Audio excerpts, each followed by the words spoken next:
nossa equipe aqui em Brasília teve acesso a imagens inéditas do local do acidente do avião, feitas pelo drone da perícia da Polícia Federal, que vão ajudar nas investigações. Aumentam as homenagens às vítimas da tragédia e durante a tarde de hoje continuaram os trabalhos para a retirada dos objetos pessoais das 62 vítimas. Polícia Civil de Campinas descobre central telefônica clandestina de onde eram aplicados golpes a vítimas do Brasil inteiro. Os principais alvos eram médicos e dentistas. 7 pessoas foram presas. E a Ponte Preta busca mais uma vitória em casa, só que dessa vez sem o artilheiro Gé.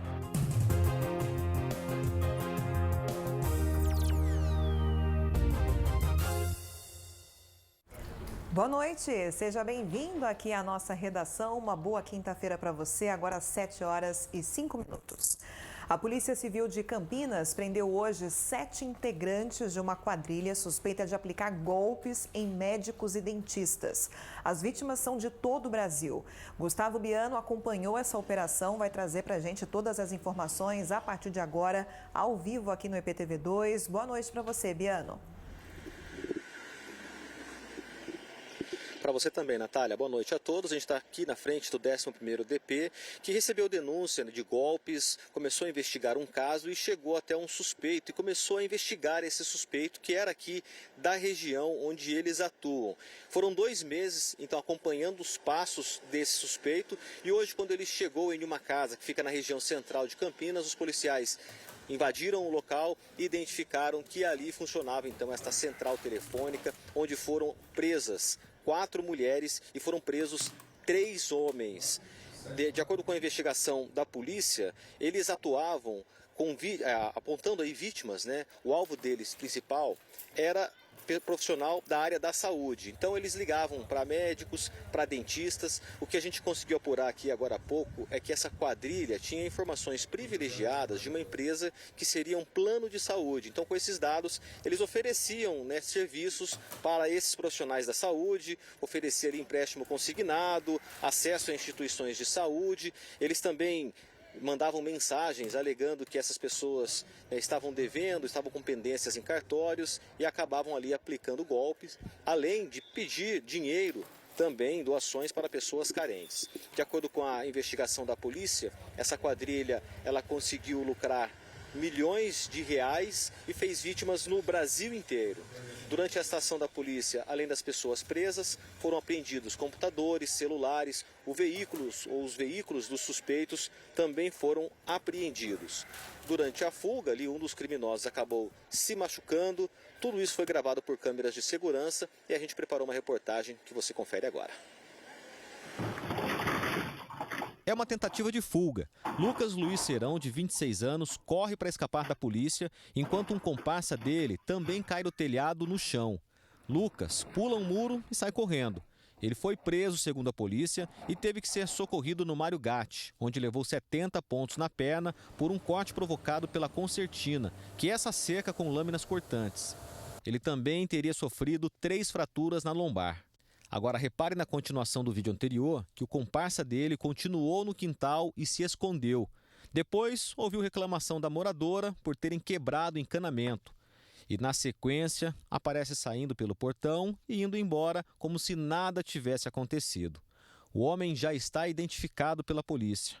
A fuga começou por aqui, passando pelo telhado, assim que os investigadores chegaram ao imóvel onde funcionava a central telefônica do crime organizado. Dentro da casa também foram encontrados outros integrantes da quadrilha. São 4 mulheres e 2 homens que aparecem nesse vídeo. Na hora da ação, eles foram flagrados aplicando os golpes. Outras 6 pessoas foram localizadas. 2 homens que realizavam as funções de segurança do local e 4 mulheres que estavam em plena operação, ou seja, estavam aplicando golpes. Nós temos convicção que estamos diante aí de centenas de vítimas em vários estados da federação. Olha, essa central ela funcionava num sobrado que tem 3 salas como essa e 12 mesas bem divididas com computadores e telefones. Agora, o que chama a atenção aqui é que a gente encontrou muitas anotações e em todas elas tem nome, sobrenome, número de CPF. E não é só isso não, gente. Dá só uma olhada aqui, ó. a quantidade de papel com possíveis vítimas de todas as regiões do país. E não é só isso. Aqui, eles já tinham descartado outros papéis, possivelmente de vítimas que caíram no golpe ou não. Só aí dentro tem identificação de 375 pessoas, sendo boa parte profissionais da saúde, médicos, dentistas. Eles em posse de cadastros de vítimas pré-selecionadas e com essas informações privilegiadas por meio de telefones celulares, por meio de internet, por meio de aplicativos de mensagens, elas eram ludibriadas com ofertas de empréstimos consignados, com ofertas de filiação a entes e cooperativas prestadoras de serviço médico. De acordo com o delegado, essa organização tem pelo menos outras 2 centrais telefônicas. Com base em tudo quanto foi localizado e apreendido no local dos fatos, ela terá, sim, uma solução de continuidade. Outras pessoas envolvidas nesse tipo de golpe em breve receberão a visita dos investigadores aqui do 11º DP. O Lucas, que apareceu caindo no muro e que sofreu corte na perna, seria o gerente do esquema e já vinha sendo monitorado há 2 meses. A divisão de tarefas é nítida.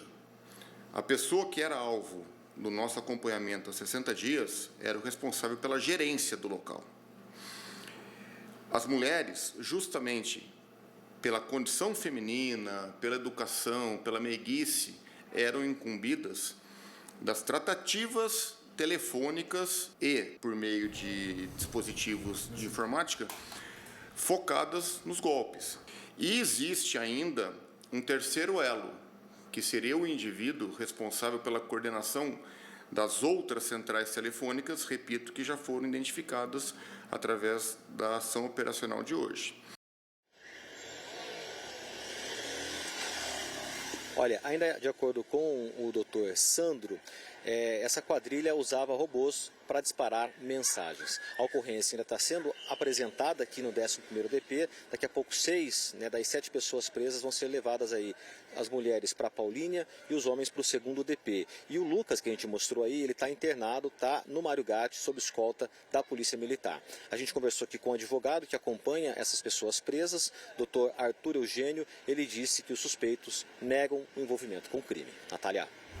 Pois é, né? Vários tipos de crimes, de golpes sendo aplicados, os bandidos cada vez mais criativos, ousados, aplicando golpes até em profissionais da saúde.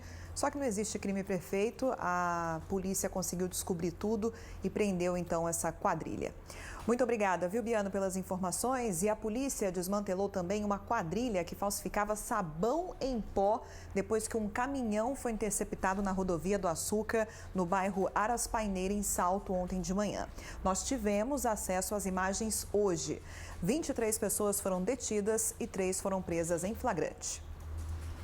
A fábrica clandestina ficava no bairro comercial Vitória Martini, em Indaiatuba.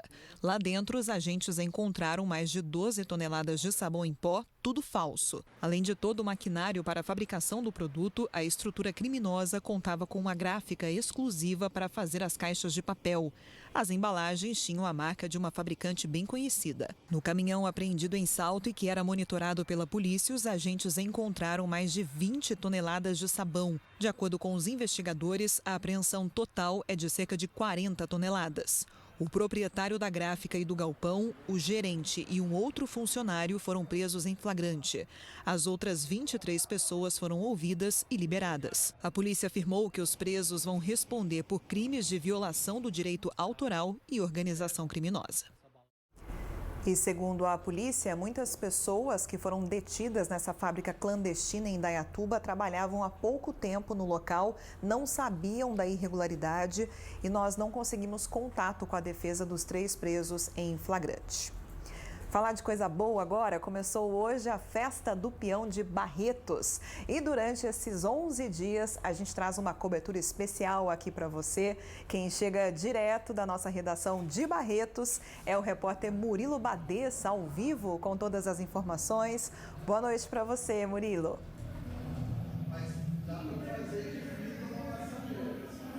Oi, Natália, boa noite para você e para todo mundo que nos acompanha. A redação que foi montada no coração do Parque do Peão, aqui na arena onde acontecem as provas e os principais shows de toda a programação da Festa de Barretos. Como você bem disse, serão 11 dias e até o dia 25 de agosto, mais de 900 mil pessoas devem passar por aqui.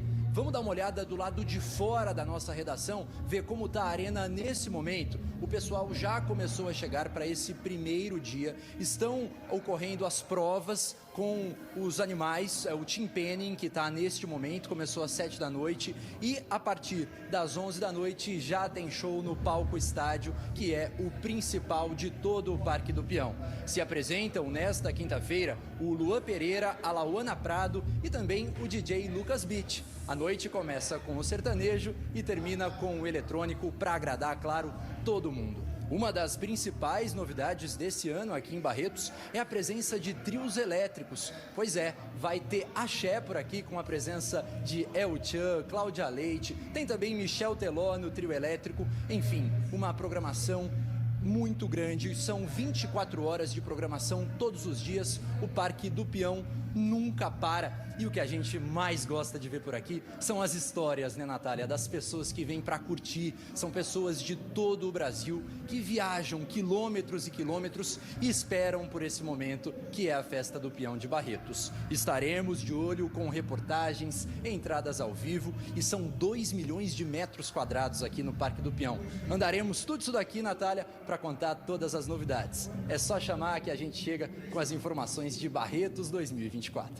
Maravilha! E lá no G1, gente, ó, o QR Code já aparecendo para você, tem tudo sobre a Festa do Peão de Barretos, festa tradicional, famosa. Muita gente aqui da região de Campinas vai para a região de Ribeirão Preto, para Barretos, para curtir essa festa tão tradicional e tão especial. Murilo, bom trabalho aí para você, para toda a turma da IPTV, que eu sei que vai trabalhar bastante aí pelos próximos dias na cobertura da Festa de Barretos.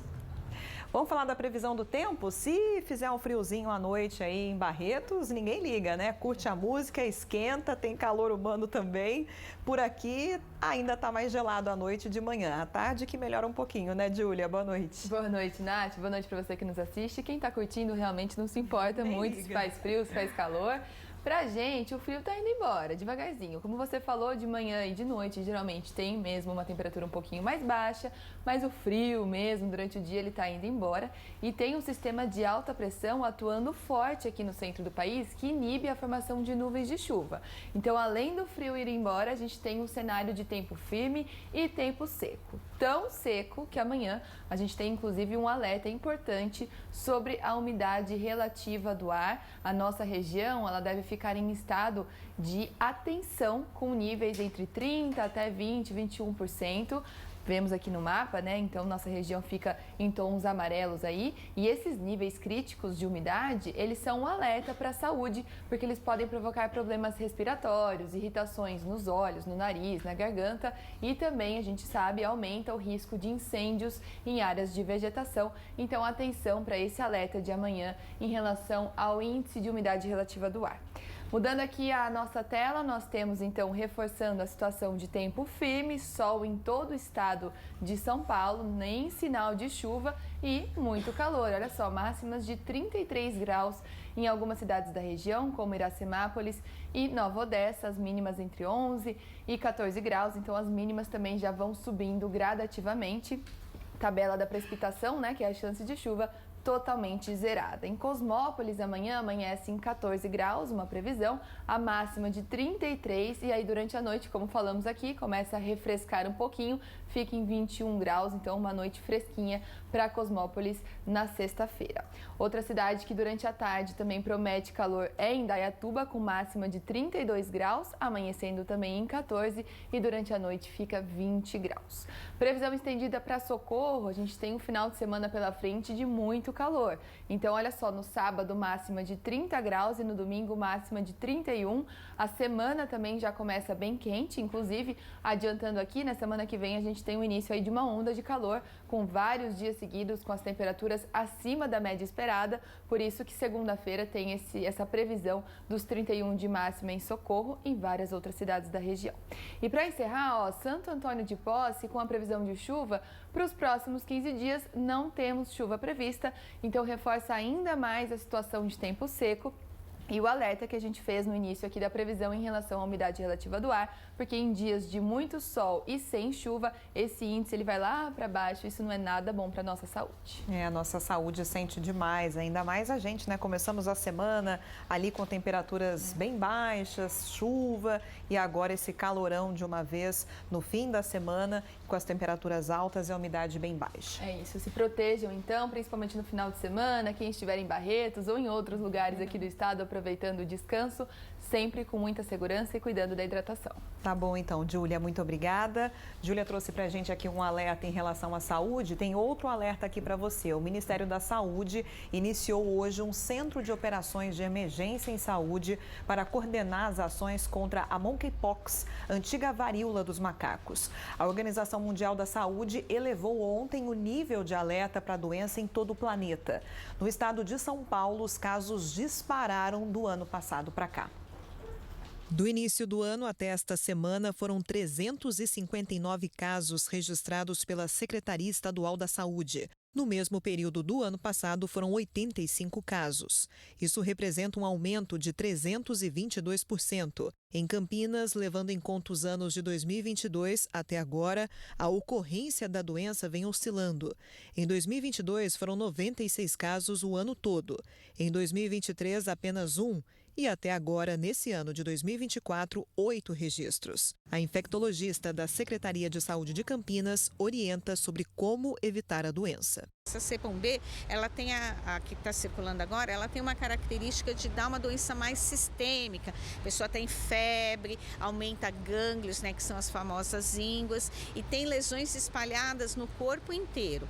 A transmissão acaba sendo uma transmissão muito mais por um contato próximo dentro da família, porque transmite por gotículas, né, e até mesmo por objetos contaminados, um copo contaminado com saliva, talheres, acaba transmitindo também essa cepa nova, que é a cepa 1B.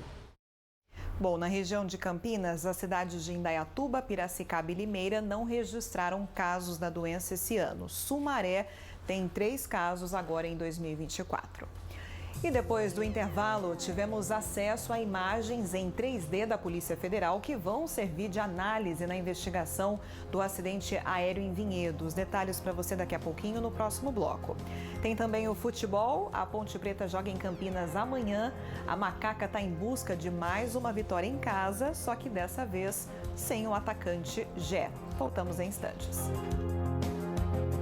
Quer viver o futuro agora? A GWM Germânica de Limeira e Piracicaba oferecem a você um passe livre para viver essa experiência em nossas novas lojas. Ambientes únicos com profissionais capacitados e carros altamente tecnológicos. Nelas você pode experimentar o Hora 03, carro 100% elétrico que veio para mudar o jogo. Ou o Raval H6, SUV híbrido mais premiado de 2023. Visite-nos em Limeira, na Avenida Major José Levi Sobrinho 2100, ou em Piracicaba, no Shopping Piracicaba Piso L1. Eu sou Mônica Cavenaghi, eu sou administradora por formação. O meu maior sonho é que as pessoas com deficiência possam estar em todos os lugares em que elas quiserem estar. Esses equipamentos, eles são custeados pelo próprio indivíduo ou por suas famílias, então eles precisam ser financiados. Nós contamos enormemente com o Itaú para dar o suporte para que a gente consiga financiar esses produtos aos clientes. Com o Itaú Empresas, você tem um parceiro que acredita no seu negócio. Itaú Empresas, jogando junto. A promoção Fantest Hyundai te leva para a final da Comembol Libertadores. Faça um test drive e concorra a prêmios incríveis. E a uma viagem para a final na Argentina. Linha Creta com bônus de até R$10.000. Participe! Lupita tá sendo chantageada para salvar a vida dos avós. Eu não posso deixar você roubar a gravadora, isso é crime. Algum crime vai acontecer, Lupita. Você escolhe. É a grana na gravadora ou é a vida dos seus avós. Hoje, família é tudo. Voltamos com as atualizações sobre o desastre aéreo em Vinhedo. Segundo a Defesa Civil, uma empresa contratada pela Voipaz continua recolhendo os objetos que foram encontrados no local. Ao vivo, Tiago Américo tem os detalhes aqui com a gente. Boa noite para você, Tiago. Olá, Natália. Boa noite para você e para todo mundo. A gente segue aqui ao vivo, em frente ao condomínio. Ontem foi o dia de retirada das malas das vítimas e hoje, ainda de acordo com a Defesa Civil, começaram um trabalho ali de retirada de pertences pessoais das vítimas. Ainda de acordo com a Defesa Civil, esse trabalho é um trabalho minucioso, difícil e tudo isso vai ser levado para a sede da empresa, que fica em Ribeirão Preto. Tudo vai ser higienizado e depois vai ser entregue para as famílias das vítimas, né? Hoje, mais cedo, na capital paulista, representantes do Instituto Médico Legal disseram coisas importantes sobre essa investigação. Primeiro, que não foi necessário usar exames genéticos para a identificação das vítimas. E outra informação importante é que uma grande parte dessas pessoas que perderam a vida no acidente aéreo foram identificadas por impressões digitais. Vamos acompanhar o que eles disseram. Ele chegou ao solo, ele teve um impacto muito grande.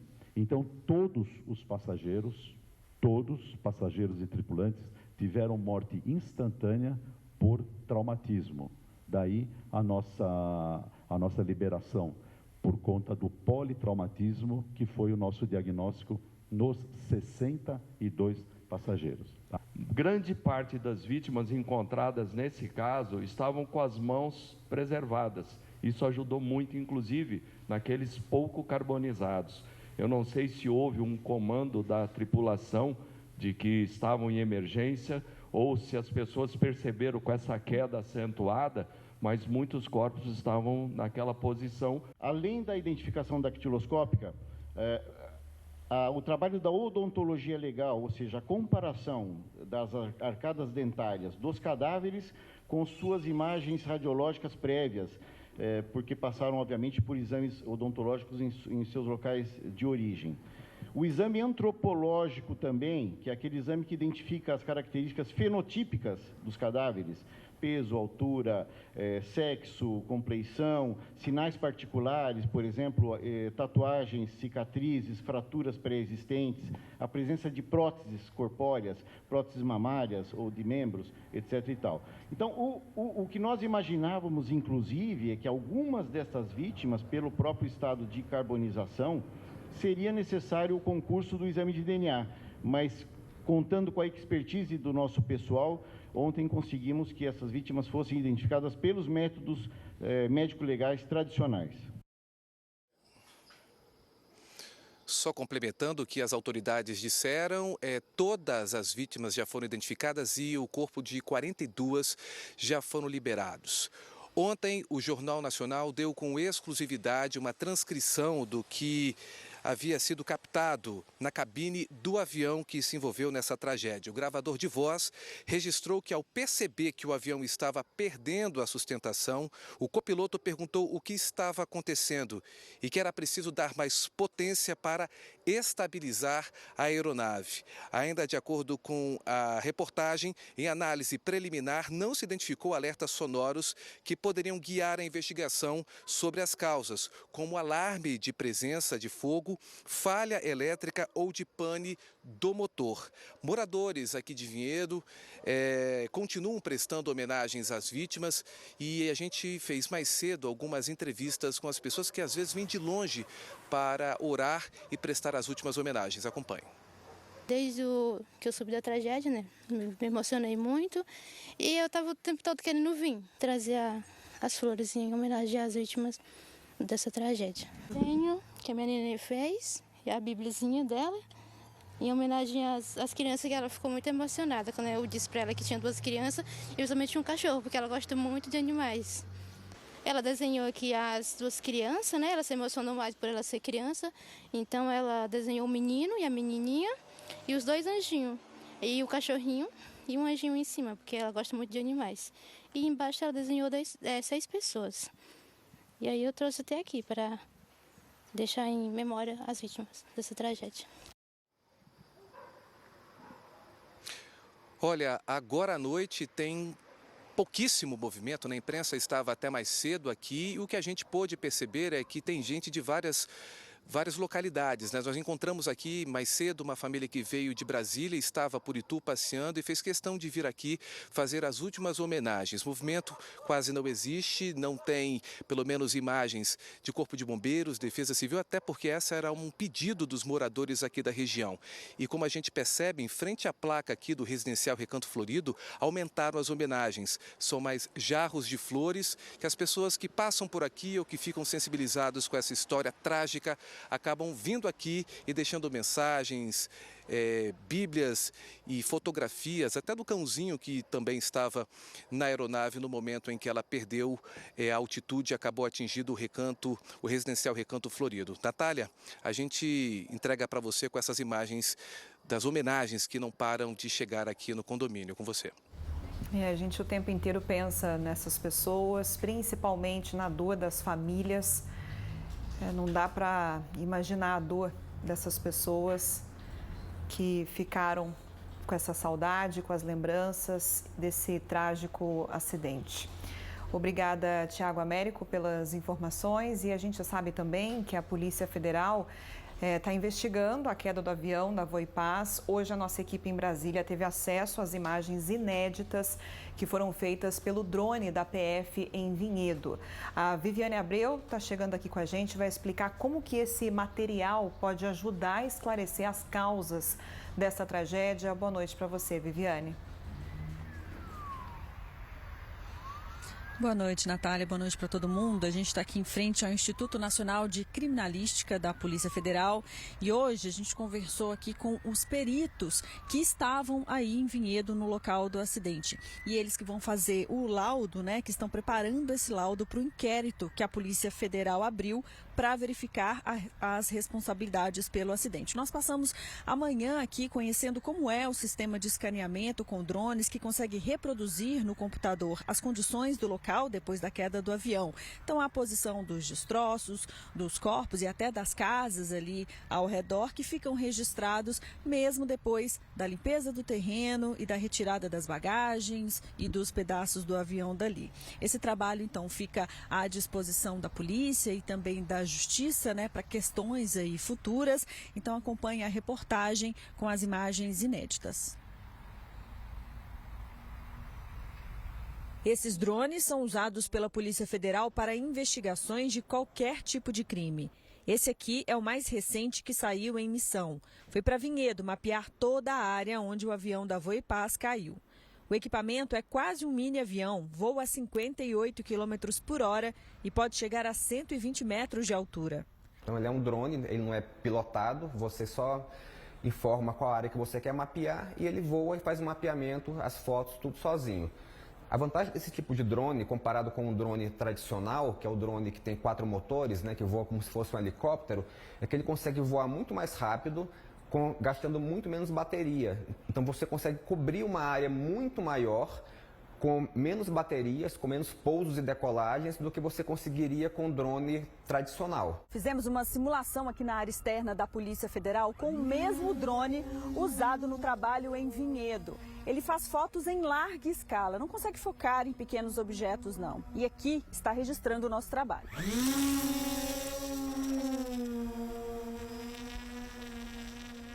E a gente já está aqui no laboratório que o perito Pitanga vai descarregar as minhas imagens. É bem rapidinho, foram poucas, diferente do tempo que demorou para descarregar e processar todo o conteúdo de Vinhedo. Esse processamento das imagens do drone, para gerar a partir delas um modelo 3D, ele é computacionalmente muito demandado. Se fosse uma máquina normal, isso demoraria um mês, talvez.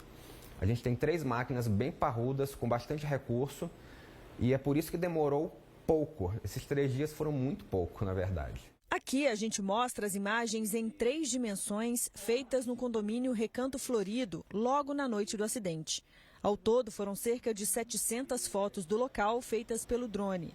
Depois, aqui no laboratório em Brasília, as imagens são combinadas, formando registros em 2D e 3D. O 3D ele serve para responder perguntas futuras. Você está capturando o local, um local de crime, por exemplo, ou no caso do acidente aéreo, e está salvando esse local no computador. uma cópia 3D do ambiente. Porque tem coisas que você captura na hora, no local, que você anota, que você tira foto, mas não tem como fazer isso com tudo. Então tem coisas que não dá. E tem coisas que você vai perceber depois que faltou fazer, dependendo do desenrolar, e que não tem como voltar no local para fazer de novo, porque o local foi desfeito. Esse caso é bem exemplar, o avião não está mais lá. Então se tiver que perguntar onde estava o motor, qual a distância que o motor estava da asa, por exemplo, e não está mais lá para ver. Mas está no 3D. Você tem como revisitar, abrir o 3D e responder qualquer pergunta desse tipo. Fazer medições, fazer cálculos. Além desse drone enorme, tem um pequeno para fazer imagens mais perto que vão servir para a ilustração. E o scanner 3D que fica no chão. Esse aparelho aqui que faz um rastreamento do local. Cada pontinho vermelho desse na tela foi onde o perito montou o equipamento. 22 pontos no total para cobrir todos os ângulos do avião acidentado e ter o registro completo. Nesse momento, o aparelho está girando aqui na horizontal, enquanto o espelho que está aqui no meio gira na vertical. Então ele está jogando um laser, só que esse laser é infravermelho, ele não é visível a olho nu. E está mapeando todo o ambiente aqui ao redor. O que chamou a atenção da equipe que esteve em Vinhedo foi a dificuldade do trabalho. É um local complexo, né, em termos de geometria, de relevo, você não tem muito espaço para trabalhar ali, para escanear, para colocar o equipamento ao redor do avião. Então é um local que você tem muito destroço, você tem árvores. Estava com uma chuva muito forte na hora e mesmo com a chuva a gente conseguiu fazer o 3D.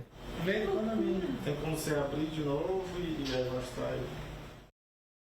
E só lembrando que a aeronáutica deu um prazo de 30 dias para divulgar, para apresentar o relatório sobre o acidente, né? Claro que essas imagens que a gente mostrou, que a gente teve acesso a essas imagens inéditas da Polícia Federal em 3D, também vão ajudar nas investigações.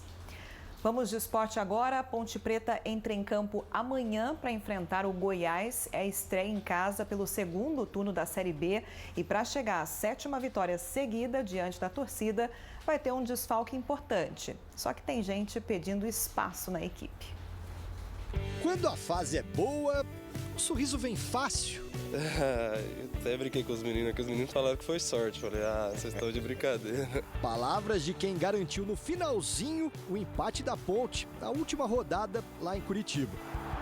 Eu treino bastante, essa chapada assim, eu gosto muito de finalizar tirando assim e fui muito feliz, graças a Deus, de acertar lá no ângulo lá. Gabriel Novaes voltou a ser relacionado depois de 1 mês e meio afastado por causa de uma fratura no braço. Agora recuperado, busca novamente por espaço dentro do elenco. Fiquei muito triste, abalado, né? Tava acho que talvez na minha carreira aí, uma das melhores fases aí, fazendo bastante gol, ajudando aí a equipe com as vitórias. Faltava mais uns 20 dias que me mandaram segurar, mas eu pedi para mim ser liberado, porque eu queria estar no campo ajudando a Ponte Preta. A Ponte tem o 6º melhor ataque do campeonato e ele vem funcionando principalmente dentro de casa. O time fez gol nos 9 jogos disputados no Majestoso nessa Série B. Algo fundamental para embalar uma importante sequência de vitórias. Para alcançar a 7ª vitória seguida dentro de casa, a Ponte Preta, claro, precisa marcar gol contra o Goiás. Só que dessa vez, Nelsinho Batista não vai poder contar com o artilheiro do time no campeonato. O atacante Jé, que já balançou a rede 6 vezes, está suspenso para esse jogo. Além dele, Iago Dias também está suspenso. Com isso, Novaes pode pintar entre os titulares na busca por mais 3 pontos dentro de Campinas. Agora vamos aí que estamos de volta, espero ajudar a Ponte aí da melhor forma possível. Ponte Preta e Goiás jogam amanhã às 7 horas da noite e o lance a lance você confere no ge.globo/Campinas. Por hoje é só, obrigada pela sua companhia, sua audiência todas as noites. Amanhã estamos de volta às 7 horas para a gente fechar junto mais uma semana aqui no EPTV2. Obrigada sempre, tudo de bom, tchau, tchau.